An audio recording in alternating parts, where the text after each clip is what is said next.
Surviving infidelity. She committed infidelity for 8 years. I'm looking for closure. Need advice. I, 32 male, am trying to get my thoughts together to ask questions from my ex, 30 female, who's been trying to get back into my life, why she cheated the whole 8 years of our relationship. There is zero chance of reconciliation. We have 2 children ages 6 and 8. We have been split for 4 years, and I haven't been able to get past it. I've done therapy, I've tried dating, I've been going to the gym, I've been focusing on me and my children. I'm financially stable, with a job I love and enjoy. Overall, life is good.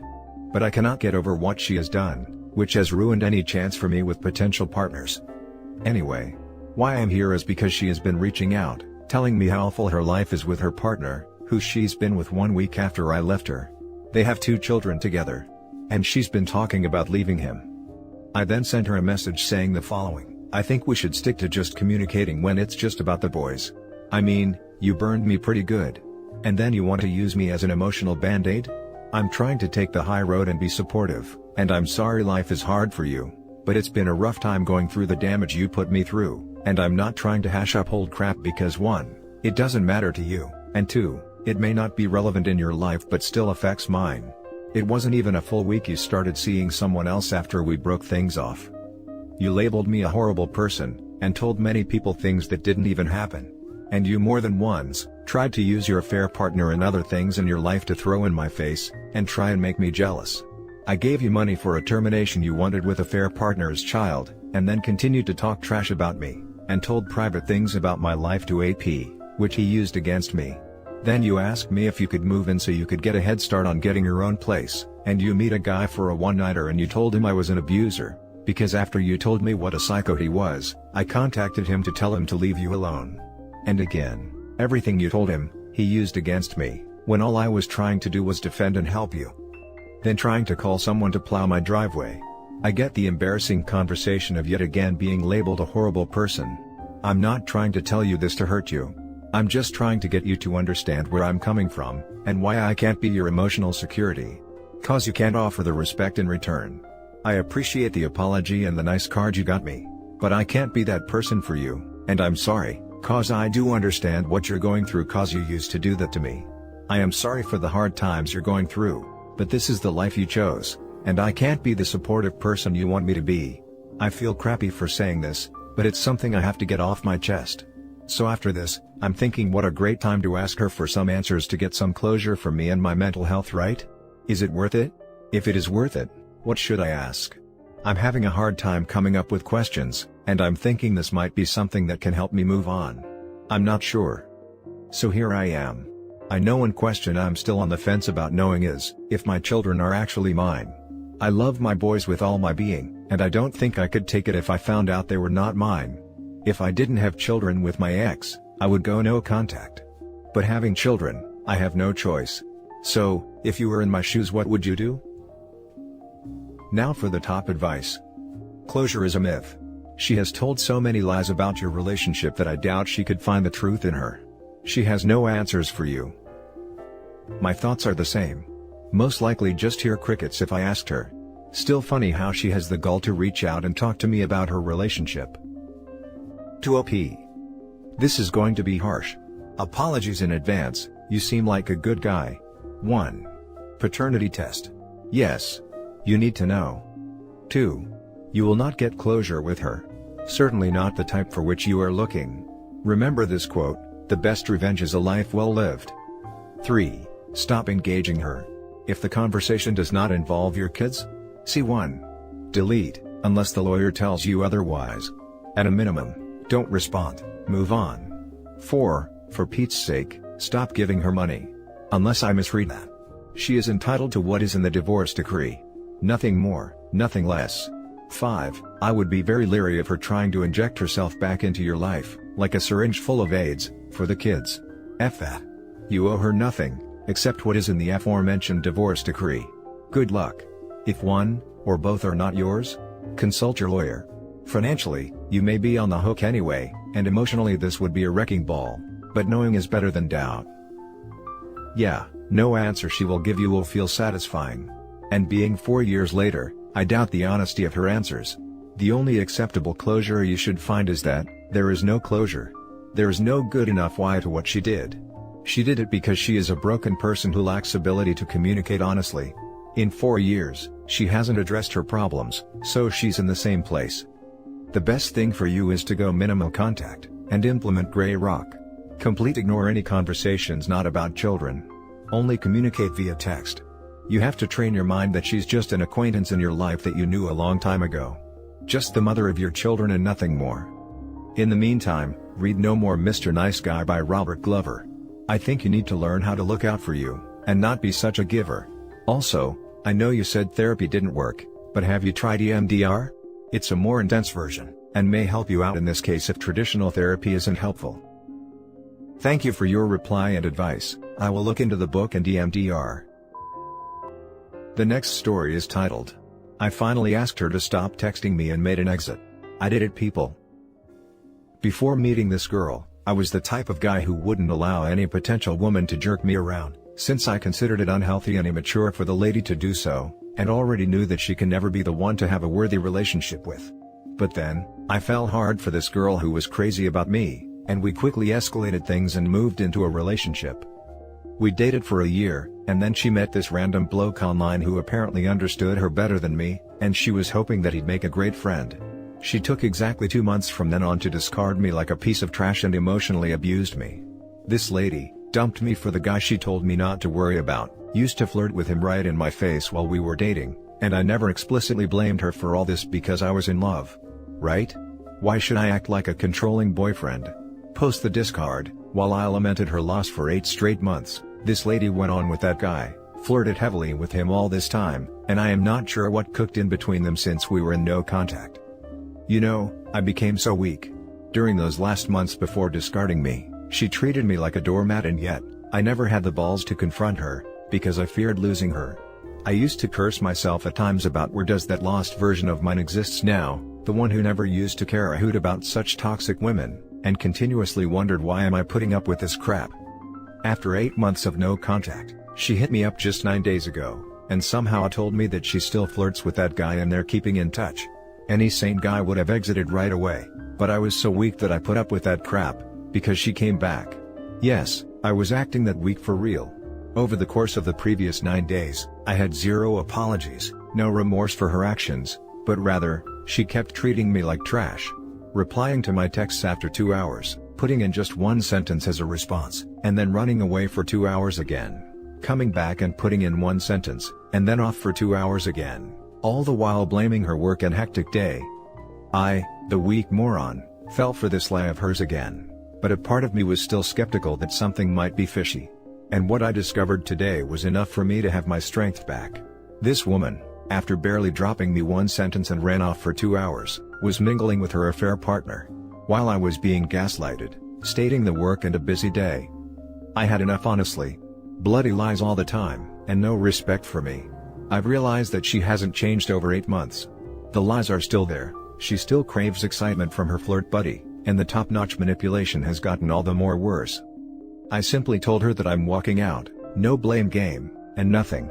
Started the conversation and told her I'm exiting. She tells me that I'm being weird. Maybe, yes I am, but I'm not going to blame her and to let her have the way this time. I'm not going to confront her for the lies she's still been telling me. She isn't worth the truth. The weak man stood up for himself today, folks, and I've realized that I would not want this woman in my life ever again. The door will be forever slammed. I'm all teary that I could stand up for myself. I've finally found the lost me. Now for the top comments. Woohoo! Reading this post has me happy on so many levels. For you, for your freedom, for us here in this thread, and for all the betrayed significant others out there. Good for you. 0 apologies is the way to go. Giving me a lot of encouragement this morning. Thank you. Thank you so much. I can't believe that I did it. It just felt so empty today, you know. I didn't feel like a part of me detaching, or the pain I had when she dumped me 8 months ago. I felt nothing but peace today. I'm extremely happy that I'm not allowing someone to treat me like a piece of garbage anymore, and I could actually pull it off today. She tried spinning the narrative on me again at the last moment, dropping in a message like, "Consider these our final messages then, since you do not want to talk again." You know what the weak me would have done? He'd have given an explanation to how she's misunderstanding me and rather, how badly I want her in my life, yada yada. I bet she was expecting the same response. But today, I let her realize the fact that yes, it's me who doesn't want to talk to her again, and have no shame in accepting it. Brother. Read up about the 180 and Grey Rock. Internalize that stuff. Don't give her the validation. She thinks of you as easy supply. She'll hover a little, get off on messing with you, and drop your butt. That idealization discard cycle sounds familiar. Stay away from her, man. Become the greyest of all rocks. Fade into the background. No, she cannot be thinking of me as a supply, because her flirt buddy is still there. If she can jerk me around and not respond for 2 hours, while mingling with him and giving me one-liners, it's evident where her attention source currently is. And she has no way to come back now, the door will never be opened. She's dead to me, I don't know that individual anymore. Don't look back, or she'll play you like Play-Doh. Everyone is weak at some point, but up to a point. Please no more contact, period. Good luck. Never, sir. Never. I only took her back because I was hoping that she might have changed, and would be willing to put in for what it takes to complete a relationship and work over her mistakes. It took me no longer to realize today, that if she couldn't change even a bit over 8 months, she can never change her patterns.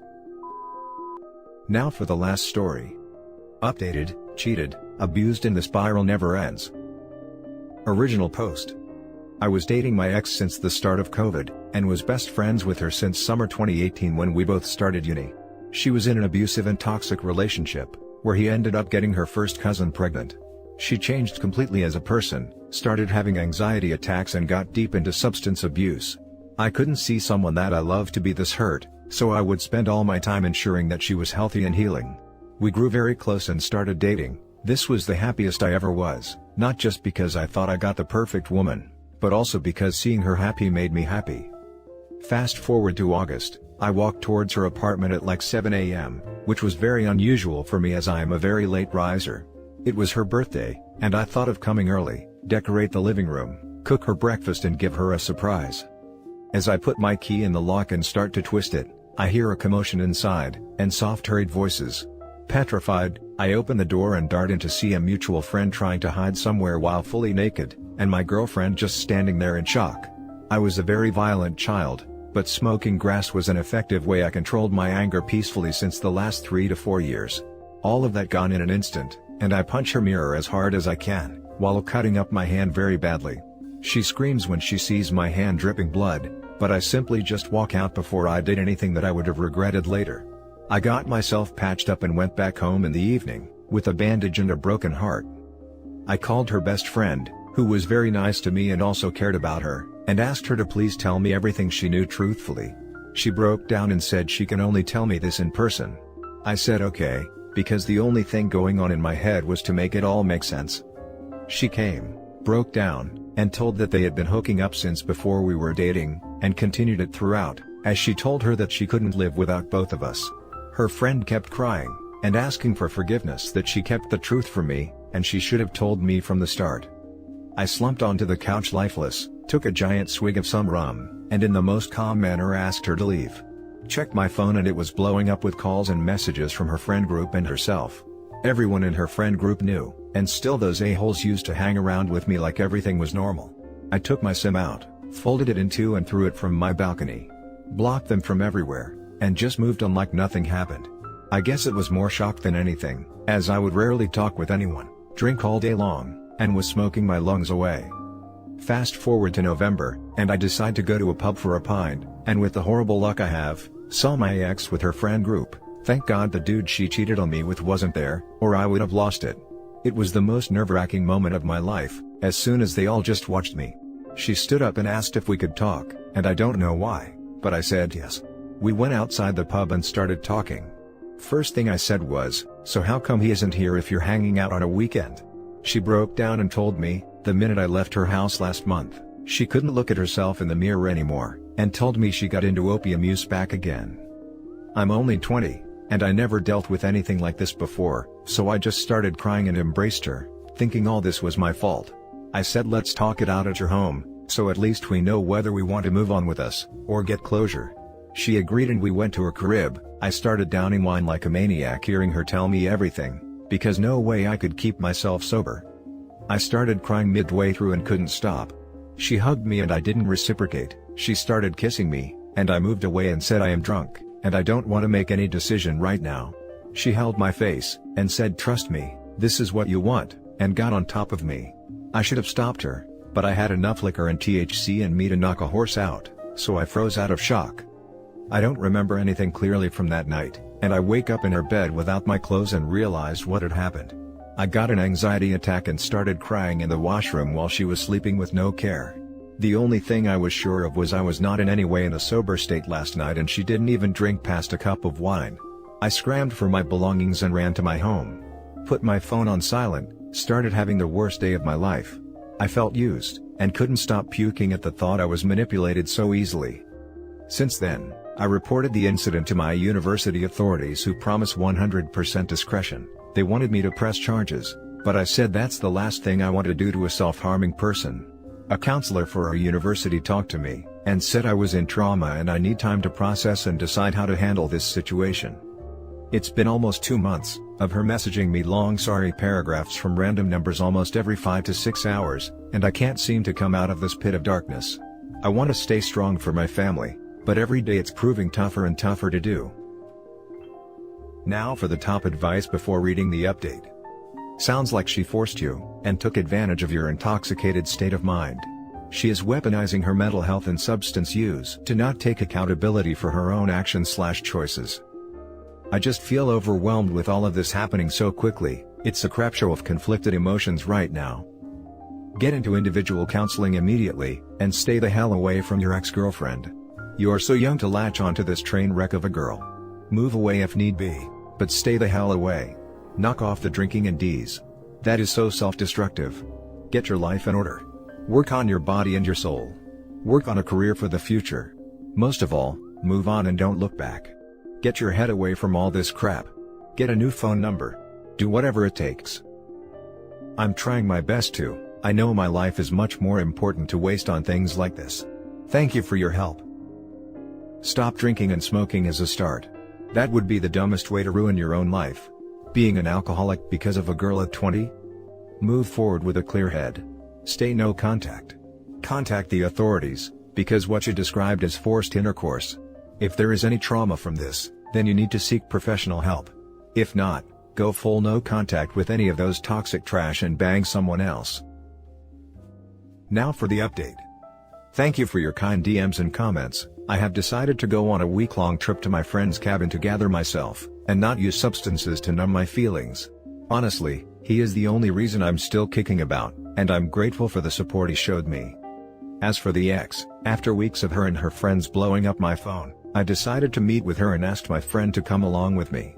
We met yesterday at a pub, and as soon as she saw me, she started running in for a hug, but still being terrified of the event that happened, asked her not to, in the calmest way I could. We sat down, and she started crying and apologizing about how she threw away us. As soon as she said that, I lost my cool. I won't lie. I told her that there was never an us. She cheated and took advantage of me, despite all I ever did during those times were to make sure her mental health and well-being was the first priority. I told her that I won't be pursuing any legal action, and she should consider herself lucky that I'm not a vengeful person who wants to destroy her image. She was in semi-shock during all this, because this was the first time she ever saw me angry. I said, stay away from me and I'll stay away from you. If you try to contact me again, I'll make sure everyone that we know are informed about her infidelity, substance usage, and the night she took advantage of me. Well, I guess this will be it for now. All I want to focus on is to get over this dark period in my life, and start being back to my normal self. And that's it for this video, guys. If you have thoughts to share, leave a comment below. Don't forget to hit like and subscribe if you like this content. I'll catch you in the next one. Good day everyone.